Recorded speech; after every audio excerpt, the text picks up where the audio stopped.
Hi. God, meditating when you're grieving is so very difficult. It's so heavy. Everything is so heavy right now. I mean, again, he's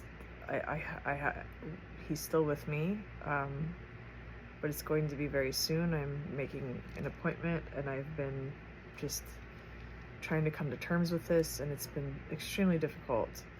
Um, that said, yesterday I was on the porch sobbing, holding him, and this individual walks by that I'd never seen, and he stopped me and he said, "Are you okay?" And I was like, and I didn't know what to say. I was just because I was crying so hard.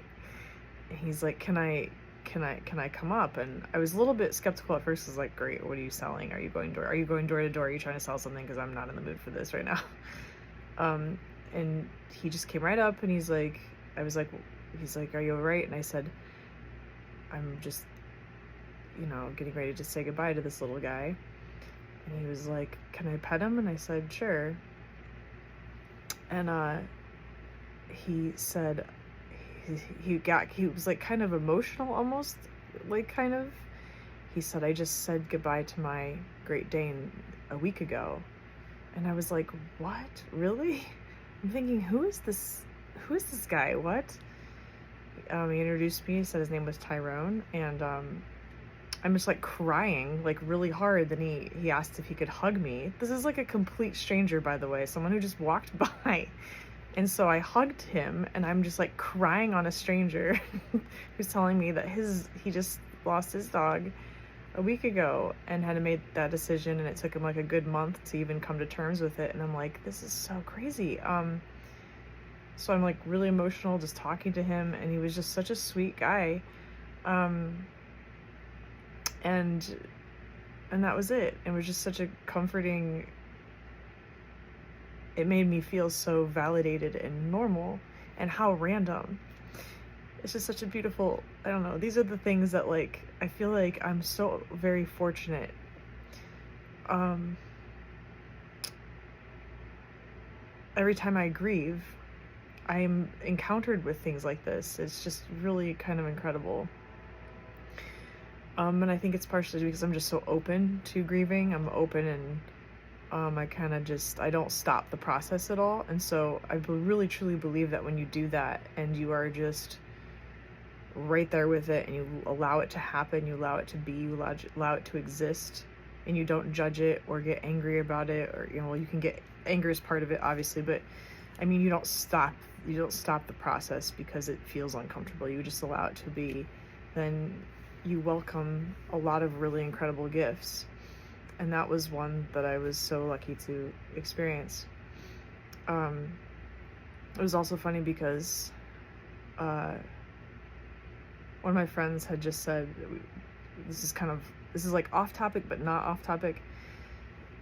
One of my friends sent me a message with this meme because of something we were just talking about, and her phone like brought something up, and she's like, "Oh my God, the phone is listening, I swear," you know? And it just got me thinking, like, the phone is listening. So just the universe is listening. This universe is always listening, which is why thoughts and all the things that we that come to fruition within us are so important to notice, so that you can take some sort of accountability with them. Because it's true, whatever kind of arises within you eventually manifests outside of you, right? It's like that whole creating your reality and law of attraction and whatnot. But I got to thinking, like, so we've created, this universe, which is mental, and it hears us, and so, whatever you're putting out there, it kind of comes back, which is why, like, thank you, Tyrone, wherever you are out there, and that's amazing. And thank you, universe, for putting him there. Anyways, now we're creating something like Meta and AI, and we're saying it hears us, and we're like, it is who. And it's like, you think of like in it or whoever's in charge of it, similar to God of this universe, or whoever, or us as a whole, or singularity, or whatever. But we've created this, essentially this other universe with meta and AI, and like it's like another dimension, and we just keep creating these dimensions, and you just have to wonder, like, how many dimensions are there actually, and how far are each of the dimensions in which we've created are the closest to that first singularity. So that's where I went with that. I know that's like very nerdy, but when I think about that stuff, it gives me a lot of comfort, because it just reminds me that this isn't it. This experience that we're having it's just that. It's just an experience. It's this human experience in which we are here, and so when there is essentially a loss or a death, we can remember that that's infinite. It disappears in this dimension, in this universe, but that doesn't mean it's gone forever, because it can't be gone forever. It's the thing that came before this. So in order for this to even be functioning, there has to be something before and beyond it, I believe. So there's that connectivity to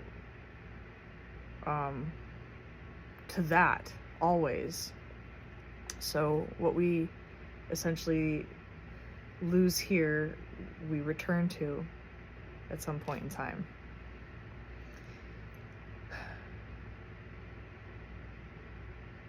This was a weird one, I'm sorry, but also I just needed to do that.